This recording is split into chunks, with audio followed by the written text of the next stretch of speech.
Welcome to a very special Halloween edition of ABA Mom. Today, we are mixing science with spooky because what's scarier than human motivation? I'm joined by a longtime friend, Sam from DC, who you might know from his dog, Max, from a previous episode, and our favorite German correspondent, Janosch, for a deep dive into creepy behavior, murders, and what drives people to do unthinkable things. So, welcome to the show. Yeah, welcome. Thanks for the welcome, rather, and happy to be back again. Yeah. Well, welcome, Janish. Thanks for coming. Okay, so since you are from Germany, we're gonna go ahead and talk about a German murder who was it's the story is super interesting because not only did this guy eat somebody, but the guy who got eaten like voluntarily.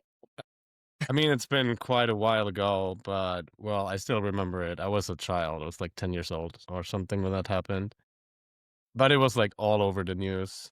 It was this guy that was looking online. It was the beginning of the internet and the beginning of like forums and something. And well, there were also like creepy forums coming up. And well, he basically, like, to make it short, he looked for somebody online that volunteered to be killed and consumed by him. And well, he found some guys that, well, volunteered, but eventually like backed out. But the last guy, well, he went through with it and, well, he got killed and consumed, like more or less Insane. alive by him. And yeah, it was a big trial. He only got sentenced to 8.5 years, but then got resentenced to life in prison.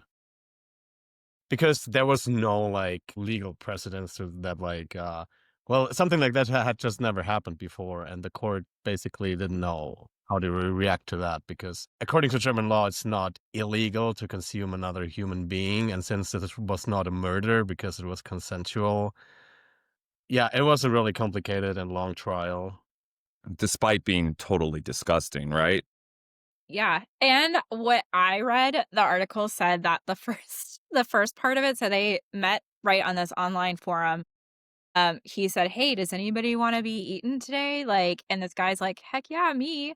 Then, but the guy wanted to be castrated first. So they wanted to consume that piece of his body together, but apparently he burnt it. And then I read two different things. So one I read that he burnt that piece of anatomy and gave it to the dog, and then the second article I read, he put it in a soup. So I don't know exactly what he did, but I know that they tried that first before he took the Hmm. sleeping pills, and That's then not what I heard. So that you could be correct, but I did read and watch a documentary, but I don't know how they ate it or a soup. But during his confession, it was interesting that he said he wanted to try that piece of anatomy so much, but when he did, it was too chewy. So then he fried it and served it to the guy that he eventually ended up consuming as well as himself. But that's interesting either way, the soup story or not. I the mean, soup or the oh, dog. Yeah, apparently when he was trying to fry it, he burned it. But I feel like sometimes even like in news articles, things just kind of get added on to make it more of yeah, like an interesting story. So whether or not the dog got to try it too, I don't know, or like it was a yeah. soup. The behaviors on both sides of it are just totally bizarre Absolutely. reading it. I mean, he must have had this repressed fantasy his whole life. And, when you go to some of the information and interviews about people that knew him, they had no idea at all. I mean, he wasn't like known as being super weird or awkward. I mean, he didn't have many relationships, of course. That was, one thing people pointed out. And obviously because he had an obsession. But yeah, it just was bizarre to me. And then reading the whole thing as he went through court, he also felt like he did nothing wrong, which is Right. also so bizarre to me that somebody could, you know, basically kill and eat somebody without having any remorse or any sense of, responsibility. Yeah, I mean, I thought we had some really strange psychos here in America, but after I read that, I realized, man, the Germans got some weird people in that little country. But well, he probably thought he did nothing wrong because he probably thought he was doing the guy a favor because it was also his lifelong dream to be consumed. The reason why he didn't feel any guilt or remorse. I mean, the guy suffered. He suffered a lot. Like, there was this interview about the guy that saw the video. It was this forensic, Yeah, I forget. and he was like, he was in severe pain, but that's what he wanted. There are people that are just masochists and like to be tortured, as you can like, which is nothing really unusual. You can see it everywhere. They're like even well, I'm from a country where prostitution is legal, and you can see it like in especially my city where I live in Frankfurt. Everywhere that you can, for example, like get whipped out by some prostitutes, and well, especially like men in a higher up position, like, that have a lot of people under them, especially prone to this kind of treatment. But you Because have to pay extra to get ate, right? Probably Somebody to probably eat a you, little bit rather. more. So that's really I mean, interesting. they're like, well, it's called masochism, and I mean, there are like different forms of that.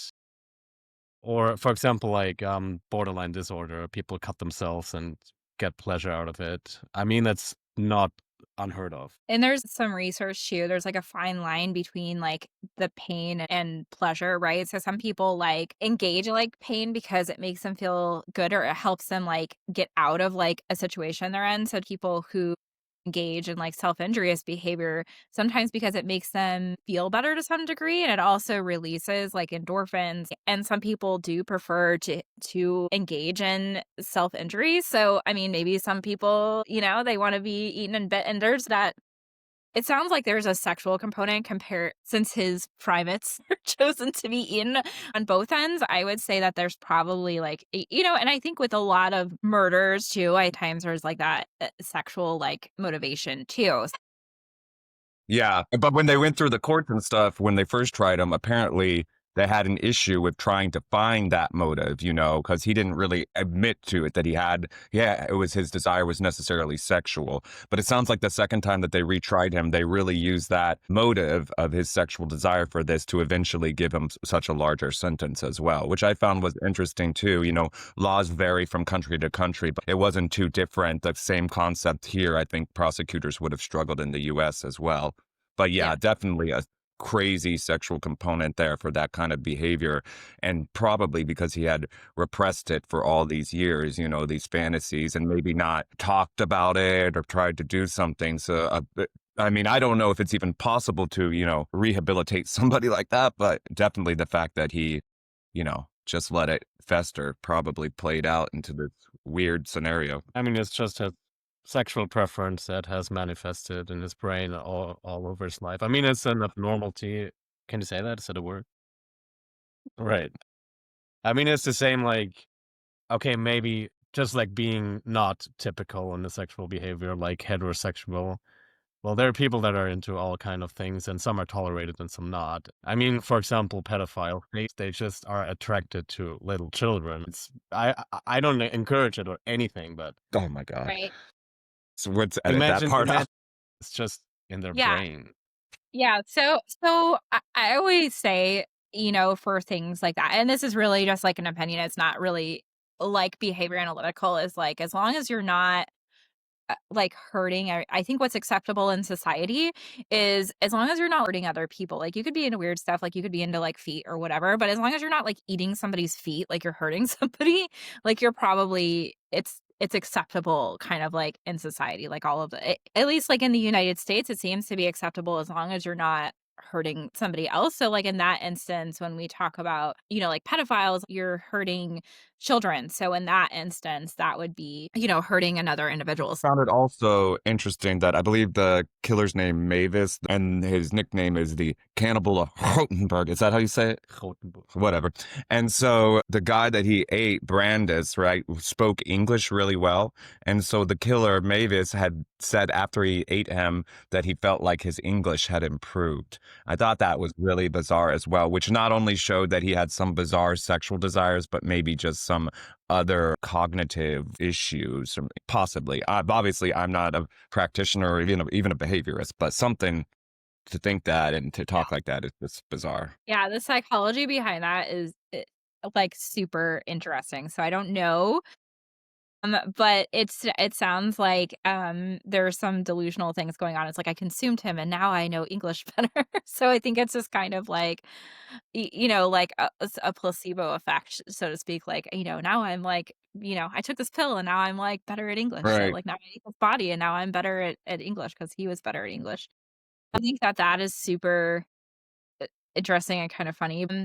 One of the reasons that he was caught is because he went online after consuming this person on the same website to see if somebody else who else wants to be eaten out there, and nobody volunteers, and that's how somebody saw his post and ended up reporting him. Yeah. I heard there So was he wanted to actually do it even a another time, website. so let's do that again. Yeah, I heard the website that he used was actually called the Cannibal Cafe. So I don't think he's actually even alone, although I never would have known this otherwise, to have these type of abnormal desires. He just really acted on it and then felt no remorse. So basically went back and tried to find other people again and talked too much, I guess, is what it sounded like, because some kid ended up reporting him or, young person. I would say, like, self-stimulating for on both parts, on both ends, like, so much to, like, end your life and to take a life, and then I would even say maybe for the person who ended a life, like, that maybe just, like, escaping their own life, like, life itself, like, they're escaping their life, Brandish. Brandis, yeah. Brandis. So when he was consumed, I tried to find more information on his life. I found very little other than the fact that he was interested in being consumed for a long time. So, but Yeah, I I would mean, I imagine I didn't either. I know just a little bit. He was a homosexual and was from Berlin and had some issues with his partner. He really didn't want his partner to know about him talking to the killer and planning this. very And secretive. so he actually went and met the killer, Mavis, and then decided no and wanted to go back home to his partner and then was afraid that he would find out about all this abnormal stuff going on. And he just decided to go back with the killer and let it happen. But other than that, not too much info. The thing that was interesting as well is that he was totally consensual and planned everything out that so after he was killed, there would be nothing to trace where he was at, right? So his family, his friends, his partner, they didn't know where he went or what he was doing. And he had made sure of that, even in those times, before smartphones were the way they are now and things like that. I still feel like that's a lot of effort to do. But other than that, like that's all I really found as well. But, That's either way, it's interesting. a it's just a bizarre scenario. Yeah. Interesting because it is like a suicide, but like, just a very specific way to go out. Well, according to But I German would law, this say was assisted suicide, so yeah, which is punishable by 5 years right. or more in prison. I think Okay. 5 to 10 years, but no life So you got sentence. 8, right? Yeah. And even under German law, a life sentence, he could be out after a term of 15 years. Yeah. They're quite lenient compared to over here. So, Yeah, no way. I don't know if how well that would go here. Life in prison in Germany means 15 years. Yeah, Minimum of 15 years. But in severe cases, I don't really know how to translate legal terms into English, yeah. but there's something that makes sure he will never get out again, or like people that did like severe things like murder or yeah, he could be denied parole, it sounds like. right. There could be a couple of things. It sounds like it was definitely like an access to something. So to be able to have like almost that thing that's like kind of just taboo and like forbidden. So it's definitely like an access to eating somebody else to try that for the first time. I mean, in the interview, he says it kind of tastes like chewy pork. It's like, that's nice to know, I guess. He I think also nobody would requested know. yeah. He also requested to have a younger man, but that was the man that responded was in his 40s. So, but he's like, I guess you'll do since you're the only one that I'm going to have. The man that was consumed, that maybe there was a level of social isolation in that case. Like, I mean, it sounds like he had a relationship with his partner, but he was being very secretive. But I don't know enough detail about him to really give that conclusion. But either way, like, he didn't have enough motivation to like continue his life. Yeah. I think what Janosch said about the pain and the desire for pain, it really adds Yeah. up because Desire he for pain. didn't Yep. he didn't have barely any type of sedatives. It said he took very little, before he Right. agreed to have, this type of thing, alteration of his body before actually being consumed taking place. So that was bizarre to me in the story as well, because I couldn't imagine, I don't understand somebody that has a desire for pain like that, but I couldn't imagine going through it without trying to give yourself some sedation. Yeah, That it, I'd be wanna be that's knocked out. Like, first of all, yeah, I don't really want anybody to eat me, but if I was gonna be eaten, I'd wanna be knocked out. So right. And if you were going to be eaten, wouldn't you want it to be somebody you knew, like, or somebody, or I would think surviving? Like, so, right? Like, yeah, that's what I would think too, but yeah. Like, maybe I it bet was maybe your finger tastes good. Like, maybe I'll chop that off.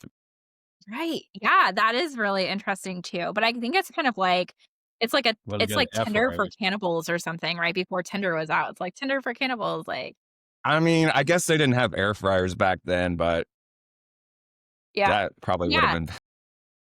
maybe it would have been crunchier. I don't know. Oh, that's chewy. Okay. I love, like, the true crime stuff. We don't ever like, that's everybody listens to true crime podcasts, I feel like. I listen. Those are so interesting. Josef Fritzl, this Austrian guy, you probably heard of it. Did you? My God, this is like the most bizarre story.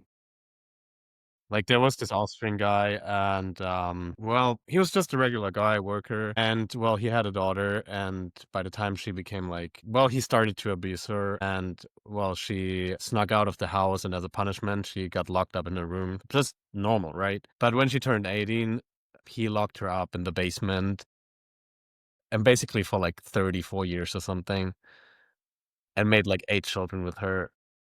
This is like a really this is must have been like the most horrible thing like anybody has ever done to another person, especially to their own daughter, you know. But this was also a huge story when that came out. I mean, she got locked up when she was 18 and she left this basement when she was like nearly 50.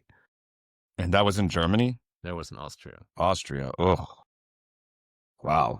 That's disgusting. Yeah, they had 8 children together and they all So lived did in she this survive? basement. Did she survive too? Like, did they find her? What happened? She's still alive. She lives under a false name and everything somewhere, so nobody could find her because obviously she was hunted down by journalists. So she just like went under the radar and now lives nobody knows where. So what about your friend from Yeah. school? That was really weird. I thought that was an interesting Ren, story. that was like nothing like a friend. It was just like this weird guy. He was from I think it was Somalia, and he was always pretty weird. Well, I lived in a student dorm right next to the school, and eventually this new guy came. I mean, he spoke German. He was not German, but he spoke pretty good German. He was like an African refugee from Somalia. Yeah. And I don't know, he seemed like shy, but nice, like a nice guy or something. And well, we had this he was living on the 4th floor and the 4th floor of the student dorm was like known for like, you know, they took a lot of drugs or something. And well, they made him take like some LSD, ecstasy and stuff. I don't know, yeah, the which itself is also pretty fucked up. Can I say fuck? Okay. Well, and eventually he like turned crazy. He got a psychosis or something and he was like living in the woods for a few days, then came back and quit talking to anybody, like to everybody, didn't talk to anybody anymore. I was just like silent in the classroom and drawing pictures and stuff. And especially my friend, she was so scared of him. She's like, this guy is the most creepy guy ever. And she was dead scared of him. Like every time they What would made him so like creepy? Like, what did that look like? cross, I think he just took too many drugs, so he got a psychosis. Like that happens with, especially with LSD sometimes. But the Yeah. thing is, like, he didn't even he wasn't even like the drug kind of guy. He just lived with the wrong people in this dorm. I mean, it was like 2 stories below my floor. I knew what they were doing. They were doing like, I don't know, ecstasy, LSD, and like everything there down there. And apparently he got involved with that and just got a psychosis from all the drugs pretty fast, like within a year or something. Well, and he lived in the woods for like days and just came back as if nothing happened and disappeared for days and then skipped school. And then he That's was in the odd. classroom and not talking to anybody, just like drawing on a piece of paper. And he once drew like what would look like a plan of a like school massacre with like names on it and Wow. like the structure, how people's where who sits where in the classroom. And some names were like crossed out and it was pretty creepy and nobody did anything. Like the teachers found it, but they didn't do anything about it. They just like, all right, they ignored it. And after I graduated, Hmm. I went to university and then I heard of this story where somebody in Würzburg, it's a city of Germany, went through the Plaza. through the plaza with a knife, randomly stabbing people. And then they published a photo of him and it was him. It's like, oh my God. Whoa. Like my friend was right all along. She was dead scared of him. It's like, this guy's gonna do something like Yes. bad. He is Yeah. really creepy. And eventually he just like, and he was screaming like Allah Akbar. He was not a Muslim, but it was later revealed that he only did that to hurt the Muslim community because Wow. they, he was not, he didn't like the Muslims. So did that. Pretended to be a Muslim because he didn't like Muslims. Okay. Yes. So it That's was shed interesting. a bad light on all the Muslims again. Like, That's awful. well, yeah, that's what he did. I don't know how many people got injured or died. What do you I think would about have that, Allie? I think it's interesting what you said. Like, I feel like there was like a lot of opportunities to stop him, but nobody did anything to prevent it. And I think that happens a lot in the US too. Like, there was years ago in Tampa, there was this guy who was going through like, a psychosis and threw his own daughter off of the bridge and he actually went to a priest before that and they didn't stop him. He stopped, like, at his caseworker before that. They could tell, like, he was in psychosis. They tried to report it, and then nobody stopped him. Like, there's all these times, like, where he could have stopped and somebody could or there's all these times that people were trying to let someone know, like, let the authorities know. Nobody stopped him until it was too late, and then his whole thing was, like, God told me to, like I believe it was, like, God told me to throw, my daughter off the bridge, and God was talking to him, so he was, like, in a psychosis, but I feel like that's happened a lot of times in the US too, where people just, like I mean, your friend saying, "Oh, like, he's really creepy, like, I don't trust it," like, there's something, you know or him drawing those photos. There's a lot of times where it could have been stopped, but nobody did anything, which is really interesting. People sometimes don't think, like, the worst scenario can happen until it happens. in Germany because it barely happened. So everybody's gonna be like, "Ah, no, you're crazy. That's never gonna happen here. Maybe in the US, but not here." Yeah. Does it really? Do you feel like in Germany it's more common here in the US, like murderers and like psychopaths, like you hear Of more of course. those stories than in Of Germany? course. Okay. I mean, first of Interesting. all, because you have like 4 or 5 times more people, Population, yeah. Yeah, we have and more the other population. thing is you have like a really bad health insurance system, like a really bad health system. That's accurate. So what is So like mental health like? people, you can actually get help in Germany for free because everybody has health insurance there, and you can actually go to a psychologist. But if you can't afford it in the US, then you're just doomed. And What do they treat mental health like in Germany? Do people go to like counselors and things like that to talk about their problems in Germany? well, I never had to use it, but well, you can if it's nothing really severe or an emergency. Well, I'm gonna be honest, you wait a real long time to get a place in a therapy, but there are also emergency numbers you can call, and then you get into like a closed facility and they take care of you there. Well, I never had to use it, so I really don't know a lot about what happens to people that are mentally really sick. But they do have mental health care and facilities, Yeah, of therapy in course. Germany, and it's all covered without, Yeah. for anybody, no matter what, So as it's for long as they're a free. citizen. Like Obviously, like when you go to work, you pay for your health insurance, but they take it automatically from your salary. So Everybody pays the same amount, yeah. it's not the same amount, it's just a percentage of your salary. It's usually around like Oh, okay. 13% of your That's it. gross salary. I think I paid really? 13.6%. That's But interesting. like I don't know, they would cover anything. It's not like, okay, you're rich, you pay a lot of health insurance, now you get a better cancer treatment than the poor guy next door. But that's how they do it here. No, well, you get the same treatment unless you have a private insurance. Like there's federal insurance, public insurance. which is always like, well, you don't get the best treatment because obviously they prefer people that pay more for the better insurance because it covers more. So the hospitals can sell more expensive medications and stuff. Well, not gonna lie, that's true. But even with the public insurance, you get help. It's not like they deny you That's any treatment. If interesting. it's an emergency, it has to be treated and it has Yeah. to be covered by health insurance. There are some things that are not included, for example, like dental stuff. But if it's an emergency, for example, if my teeth get infected and it requires surgery or a removal of a tooth or something, they would cover it. But anything after, like something cosmetical, they do not cover. Yeah, it just reminded me of a story Janosch told me one time that was so bizarre to me compared to the US healthcare system. And I hope we're not getting too off topic, but I thought it was worth mentioning. He told me one time he called an ambulance because he had no other option because he had massive diarrhea and the ambulance was totally free and they took him home. And I was like, What? man, I wish we could do They that in didn't America. they didn't even Yeah, no, check we just my grab our security pants, I think. my insurance card. Really, I was on my way home. I was walking, it was late. It was maybe 2 miles to go. Yeah, so not too far. But, oh my god, it hit me at that moment, and I Yeah. don't know why. It was something I ate probably, but I really had nowhere to go, and I didn't know what to do. There was no taxi Oh my whatsoever, god. and yeah, I just called an ambulance. I didn't know what else to do. And they actually gave me a free ride home. They didn't even check my well, they were like, "Yeah, you want me to bring you to the hospital or something?" Or I was like, "I just need a bathroom, that's all, and I wanna be home." And we're like, "Alright, it's on the way. Let's drop you off there." And they did. Yeah. Wow. That's incredible because that would never happen here. That's very funny. I mean, So what do it they was a do village.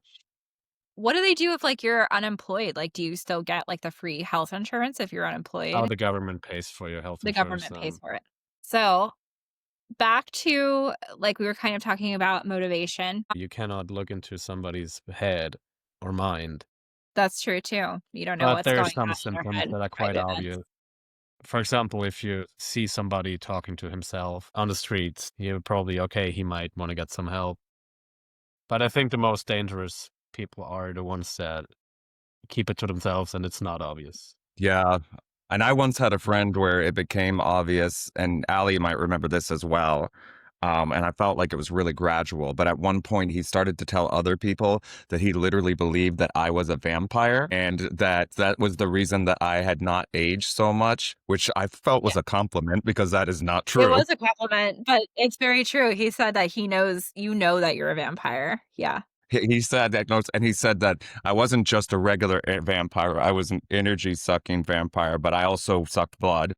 And yeah, it was bizarre. So it was at that point, like you were saying, there's some types of behaviors, or when somebody starts to kind of have these weird, um, discussions with you or things like that, that I think it kind of becomes obvious that, hey, not everything's okay there. But I think that's kind of a fun scenario to laugh about. I mean, obviously he needed help, and I hope he got it, Right. but he didn't hurt anybody, right? Right. Right. And I mean, just because you are like in psychosis, which is much more like mental health, where I do more observable behavior. But those conversations were interesting because, like, one minute you could have a conversation and it was just like, oh, yeah, like, I just a very casual conversation about like the day to day or like talk about a movie or something like that. And all of a sudden it's just like, do you know that Sam's a vampire?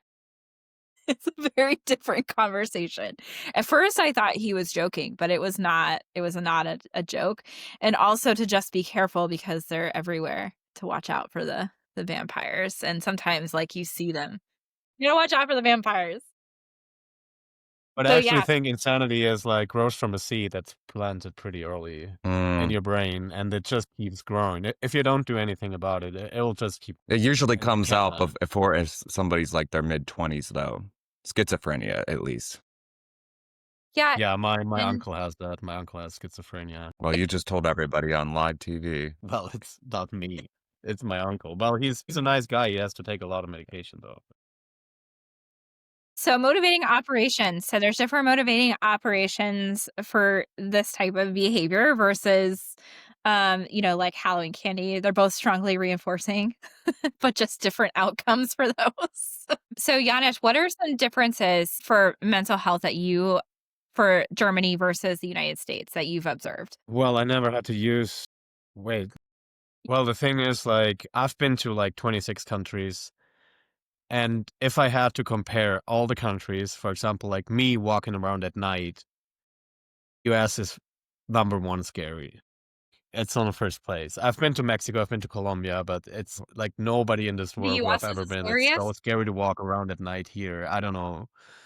Especially in like, for example, like places like Arlington or something, where it's just like where nobody's on the streets and you think like, all right, people here can be crazy and you only hear like these types of news here. I've just never like, I mean, in the sea, like not really, but I don't know. I feel really insecure walking here at night.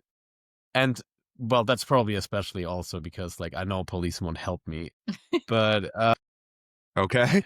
I mean, like from what I see, well, it's about the same. We have also like people talking to themselves, screaming at others on the streets. What about neurodivergent people, like people on the spectrum, autism, ADHD? Do you see that in Germany, or do you feel like it's just more of an American prevalence? I think it's more of a taboo topic. I mean, maybe not Yeah. taboo in Germany, but it's just not so present. It's like it's people don't really talk about it. Here in the US, like it's a bigger topic, especially like I've seen the series Atypical also, which like probably put it in another light and made people start talking about it. It's actually a pretty good series. I liked it. But I don't know, in Germany you basically never hear it. That's very interesting because I know, there's definitely still the diagnosis, but that's interesting. I think, uh, we kinda hear it everywhere, like, it's all over social media. I work with a lot of individuals that are on the spectrum, so it's very interesting that it's almost not even heard of over there, so that's interesting. Well, I've never been diagnosed with anything because I just never went to a psychologist or something. But I'm 100% sure I have something. I don't know what it is. Either it's like ADHD or some form of Asperger autism or something. But I've just never been diagnosed. I don't know. Maybe because I thought it won't change anything. Yeah. Well, Janusz, I just wanted to say thank you for sharing your creepy German stories on today's Halloween episode. So, even in the creepiest corners of behavior, it's always good. It comes back to motivation. We're all shaped by our environments, just have more Halloweeny settings. And all that are watching, feel free to come check us out at the high heel race here in DC for spooky time Halloween, but it'll be on the 28th of October. High heel race. Woo!